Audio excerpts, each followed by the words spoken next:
Y ahora vamos a meternos en este último café, en el segmento que tenemos en el programa para charlar un ratito de distintos temas. En este caso, Mercedes, elegimos también, por supuesto, seguir dándole una vuelta de hoja a este aporte solidario o el impuesto a las grandes fortunas. Así es, y sobre todo también haciendo hincapié en los fuertes cruces que hubo entre la oposición y el oficialismo. Necesitaba 129 votos el oficialismo, obtuvo 133, pero tuvo 115 en contra, en general, de Juntos por el Cambio, que dicen que este impuesto o aporte va a obstaculizar las inversiones de los empresarios. Pero vamos a charlar con Esteban Regueira, que es politólogo y consultor. Esteban, buenos días. Hola, buenos días. Un placer, Esteban. Y Miguel Bosch, economista y docente universitario también. Miguel, buenos días para vos. Hola, Mercedes. Hola a todos. ¿Qué tal? ¿Cómo te va, Miguel? ¿Cómo te va, Esteban? Muy buenos días. Bueno, tiene dos aristas, por eso lo hemos convocado. Una desde lo económico, el otro desde la lectura política. Claro. Vamos a comenzar desde la economía con Miguel. 300.000 millones de pesos es lo que dice el gobierno, o lo que se estipula en realidad, que se puede recaudar. Sí, es lo que informó. Aparentemente sería 0,8% del déficit. O sea que es un número importante, ¿no?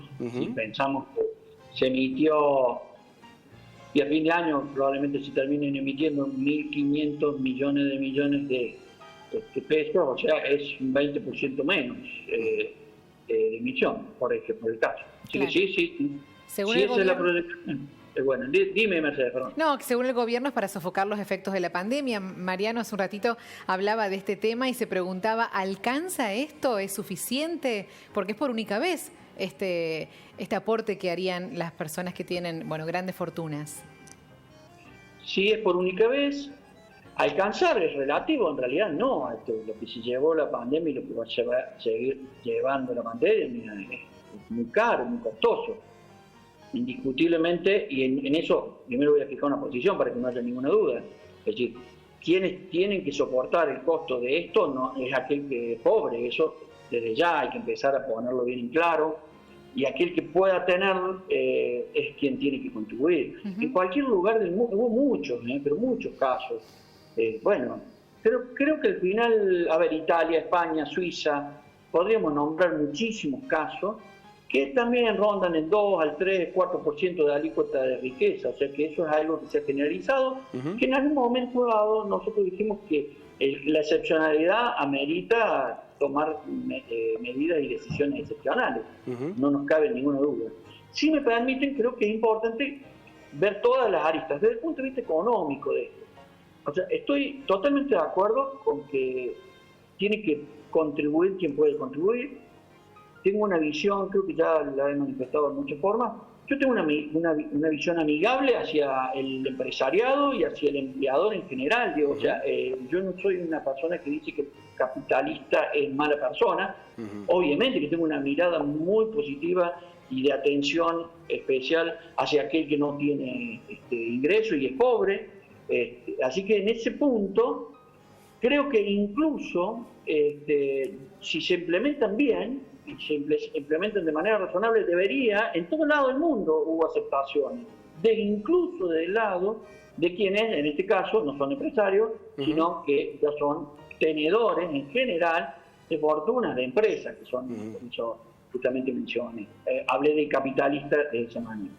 También creo, y déjame decirte dos o tres cositas que creo que el punto, porque una vez que hemos consensuado que esto es así, que es válido, creo que todos estamos de acuerdo en esto. Las aristas que tienen que ver con la aplicación de estos impuestos tienen que ver a veces con definir medidas en general, definir claramente los objetivos y los instrumentos. Eso creo que es importante, que de alguna manera empecemos a ser serios en esto. Los impactos y tener en claro las consecuencias. Esto es teoría de la política económica básica, ¿no? Definir, déjame decirte un ejemplo. Cuando hablábamos de Vicentín, se dijo que quería resolver el problema de los empleados. Bueno, digamos, hay 1000 formas de resolver, de alcanzar ese objetivo, también y con distintos instrumentos. Después podemos decir, por ejemplo, que son las medidas de desincentivo a inversiones o no. Creo, en este sentido, o medidas de incentivo, ¿sí? yo creo que no es real 100%, lo digo con sinceridad, es decir, porque en todo el lado del mundo se implementó y porque en todos lados hay gente buena. Yo tengo esa visión y por eso la manifiesto. A ver, yo creo que si a una persona pobre la asistimos, le generamos promoción, va a querer crecer. Yo no creo, lo digo en serio, que no paralice. creo que la gente pobre, porque le dimos un subsidio, quiere seguir siendo más pobre. Por eso fijo la posición, porque creo que en esto hay que dejar en claro esa posición. Entonces, perdón que te redondee una sola cosita, Mariano. Digo, acá sí creo que hay un problema que tiene que ver cómo instrumentar las distintas, el impuesto, vamos a decir claro, y no estoy en contra del impuesto, perdón.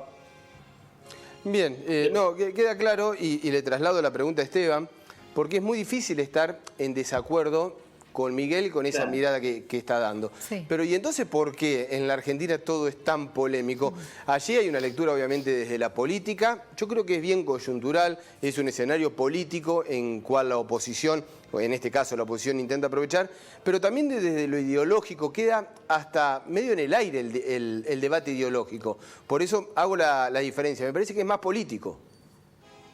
Sí, por supuesto, me parece que atrás de esto hay, por supuesto, una idea de fortalecimiento de la oposición que se ve claramente, a diferencia de lo que pasaba a principio de año, se ve en una posición por ahí de mejor confrontación o entiende que está contando con cierto apoyo de una base, pero me parece que acá se equivoca, me parece que buscar el pretexto o el argumento de que este aporte extraordinario en un momento excepcional, ¿no? No solo de la Argentina, sino del mundo, porque estamos en medio de una pandemia, va a afectar y va a generar un impacto negativo frente a las inversiones. Cuando, es verdad también que cuando ellos fueron gobierno y practicaron ciertas flexibilizaciones, porque la verdad que el impuesto de las ganancias tampoco le tocó Juntos por el Cambio, ni modificó el IVA, ¿sí? No hizo grandes revoluciones en cuanto al impositivo, pero así todo, dando facilidades, tampoco tuvo ese alivión de inversiones al cual ellos alegaban que iban a llegar y que supuestamente, en base a su teoría, este impuesto que afecta al 0,02% de la población y que no representa a las pymes, sino afecta a las pymes que son las que generan el 80% del trabajo genuino, ese impuesto, esa alícuota excepcional va a generar un impacto negativo en las inversiones. Me parece que ahí el debate está corrido y que quedó mal parada la oposición en este tipo de debate. Sí, además es una única vez, eso hay que aclararlo. Por eso con Mariano decíamos, quizás, claro, la palabra impuesto tampoco sería, porque es un aporte por única vez. Bueno, pero ahí entra en juego, en todo caso, el error comunicacional. Desde ese lado, por el gobierno nacional tendría desde el primer momento de haberlo llamado como aporte extraordinario a las grandes fortunas, que como fue que después se llamó. Porque primero era impuesto por única vez en la riqueza, impuesto a las grandes fortunas, impuesto excepcional, que bueno, eso entra una lógica del mal manejo comunicacional que suele hacer por momentos el gobierno nacional, y que le termina saliendo caro, como le pasó con Vicentín. Me parece que el verdadero nombre es la idea de un aporte extraordinario, que no deja de ser un impuesto, pero que es extraordinario y es por única vez, y es ahí donde tiene que quedar fuerte la idea. Miguel, esto entiendo, y aparte las primeras informaciones ya así lo marcan, van a empezar a apelar, se va a estirar, va a ser difícil concretarlo también. Esto hay que recaudarlo todo junto, ¿cuál es la forma de hacerlo? ¿Cuál es la forma de recaudarlo? Sí, en realidad hay varias cuestiones también a tener en cuenta respecto a esto que estás diciendo. El problema que dicen de la doble imposición. Insisto, a ver, en otros lugares del mundo lo que hicieron es levantar la alícuota.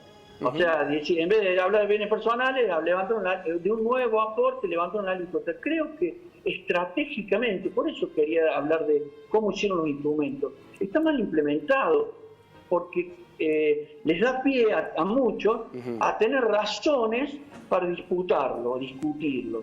Porque de vuelta, hubiese un subido. Después pone una discusión en cuanto al valor de los activos que fijan esa riqueza. De vuelta, otro problema más. Nos va a generar un problema de discusión que en una de esas se judicializa. Para ser concreto, yo no creo, que la gente es humana y el juez también es humano y la Corte Suprema está conformada por humanas y la razonabilidad va a primar. Es decir, hay que decirlo de una manera concreta. Pues es que va avanzando. Pero mirá que hay varios estudios que ya se están postulando para judicializarlo. Sí, pero acordate que en el año 2010 un juicio le gana a la ANSES, el caso famoso del 82% móvil. Sí. Creíamos que, bueno, que venía todo y no pasó, pues no va a pasar, porque no es sostenible. De algún lado, de hecho yo creo razonable que un conjunto de jueces se den cuenta que no es razonable. O sea, esto no hay forma de decir que no, digamos. Sí creo, insisto, que está mal instrumentado. Y lamentablemente después entramos en otra discusión, que es la temporalidad de los impuestos, que en este caso creo que es más preciso como se fijó, porque dice que es por única vez, y se pone el argumento de que el impuesto del cheque no se sacó, pero el impuesto del cheque no decía que era por única vez. Sí, ese es el ejemplo que te iba a poner, claro. Exactamente, fue distinto, aunque también es malo. Después debo decir algo más. Hay mucho, que no es el caso pero creo que me parece interesante que algún día también empecemos a discutir cómo se generan impuestos por la inflación. A ver, yo empiezo a pagar ganancias, pero no gané más en términos reales. Sí. A ver, pongámoslo en términos generales. Y el país, no podemos decir cuánto valía un departamento hace 40 años. Solo lo podemos decir en términos de dólares. Y no es porque somos unos malditos especuladores que hablamos del dólar, no, es porque no tenemos unidad de medida. Claro. Bueno, es muy probable que no haya habido revalorización en dólares de muchos activos, sin embargo le empezamos a cargar impuestos a revalorizaciones que en realidad se dieron en pesos por un problema que en muchos sentidos, si saben mi posición, la genera el Estado. Entonces, va a haber probablemente un problema de implementación en cuanto a esa valorización. Bien. También quiero hacer un otro comentario que sí creo que es para discutir. Yo creo que debería haber sido coparticipado. Porque si no tenemos grado de discrecionalidad del sector público nacional. O sea, ¿quién tiene la urgencia? Todos. Todos la tenemos, Seguro. sí. Bueno, está delimitado para hacia dónde va a ir, no está coparticipado, eso es cierto, hay una delimitación. Lo charlamos porque va a ser largo y tendido seguramente junto con Esteban, con Miguel, para retomar este tema, para ver cómo se va desarrollando. Ahora les agradecemos este tiempo. Gracias. Gracias a ustedes, un gusto. Hasta luego. Igualmente. Hasta luego, buen día.